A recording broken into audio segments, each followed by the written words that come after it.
everybody, welcome back. My name is Abby. I'm with Fitness is Medicine. Today we're going to do another great strength training workout you can do in your home. I use minimal equipment, minimal space, and I give easy to follow directions. So we're going to combine the bands and the dumbbells. So I will also be throwing some body weight in there. Everybody's got that on hand. So if you've been using the last couple of weeks, we did a few workouts with just bands, and then we did a few workouts with just dumbbells and body weight, of course, and now we're going to combine the two with body weight so you can get a good full workout using both. They're easy equipment to have around the house. If you don't have them, they're easy to go buy. They're very accessible. If you don't have dumbbells, you can use little things around the house that are heavier, like a water jug with, that's full or half full, or you can use, little things that are heavy, like cans, things you can find around the house. Okay, remember to come into these workouts warmed up and ready to move. 5 to 10 minutes of a cardio workout just to get your heart rate up a little bit, get your muscles and joints warmed up and ready for movement, and your mindset ready for movement. Okay, we're gonna start today with a row. So we're gonna need a couple different strength bands, a set of medium weight dumbbells, and then a loop band if you have one. If you don't, you can use a regular TheraBand. Okay, we're gonna start today with a row. So shoulders down and back before you start. A good athletic stance, meaning my knees and my hips are bent a little bit. My hips and my thighs are engaged, my quads, my glutes, and then also my tummy, my core is engaged. So shoulders down and back to start. You're gonna pull back, squeeze those shoulder blades like you're trying to pull a pencil between them. Squeeze a pencil between them. And then don't forget to breathe. So take a breath before you start. Breathe out as you pull back. And then control those bands on the way back. Don't let them snap back. You're controlling them. Squeeze those shoulder blades every time, keeping those shoulders down. Let's do one more. And rest. Good. Okay, next we're going to grab one of your dumbbells. So remember, when you're picking up and setting down dumbbells, use a good form. And we're going to do a squat. So I just want you to hold the weight like this.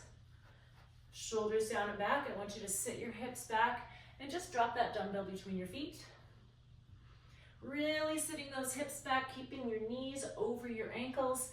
And then when you go to stand up, think about squeezing those glutes to help push you back up, using all of those muscles synergistically as they're designed in our bodies.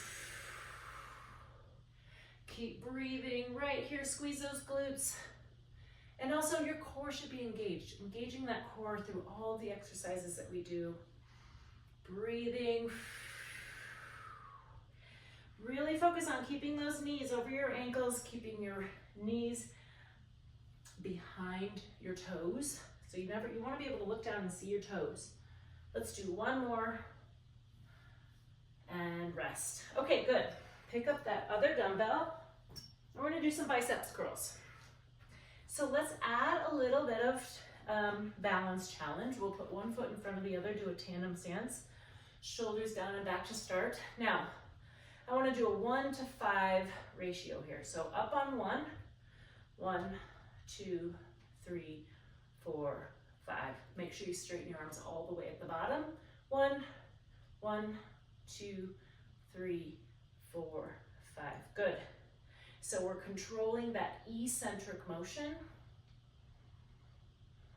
Elbows straight at the bottom. Breathing. Now we're using some balance here. So really think about connecting through your core.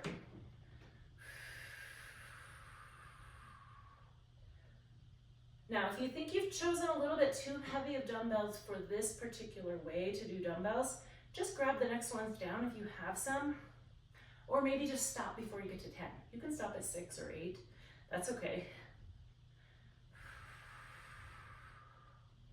Let's do 2 more. Next time you go through these, think about putting the other foot in front. Note which one you have in front now. And rest. Okay, good. I'm gonna move these out of my way. And next we're gonna use that loop band. If you don't have a loop band, you can just hold a TheraBand around your feet and we'll do the same exercise. but I'm gonna put this around my ankles.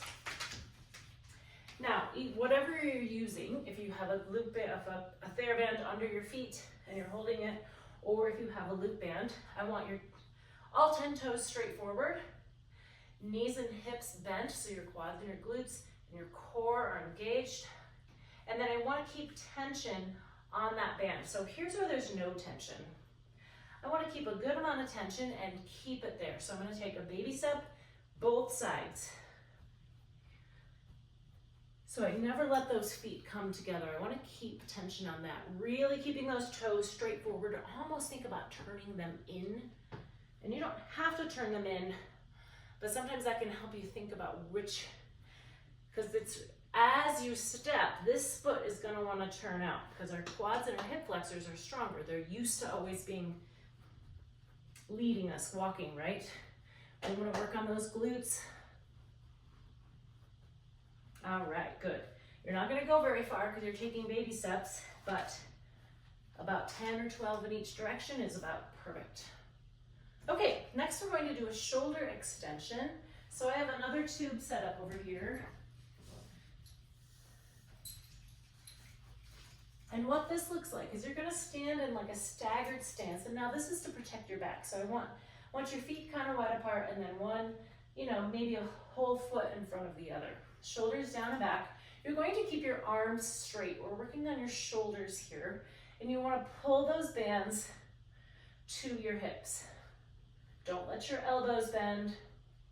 Think about squeezing back as you pull. Working on those shoulders. 6. You're gonna feel it a little bit in your core. Really engage through your core here. And rest. Good. All right.